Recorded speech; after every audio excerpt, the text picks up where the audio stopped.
how to transfer Squarespace domain to another Squarespace site. In order to do this procedure, you have to follow the simple steps. So in order to do it, you need to first of all log in. So to do it, log into your account. When you're logged into your Squarespace account, then it's going to take you to this field. So here you want to go to the dashboard, and over here you want to select the site where you actually want to transfer. So I'm going to go with this one. Next thing you want to do is click the three dot icon next to it.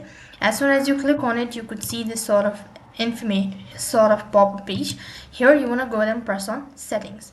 When you click on settings, over here you could go to the settings page. So in the left hand side bar, you want to go to domain and email, or when you type in domain and email, you could see this page where you could find out the site where you actually want to transfer, or the option to transfer it. You just have to go ahead and press on that, and when you press on that, it's gonna ask you to confirm it.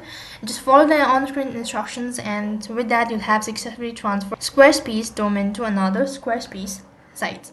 That's all for this video. I hope the video was helpful. Make sure to like, share and subscribe to our channel. Thank you for watching. See you in the next video.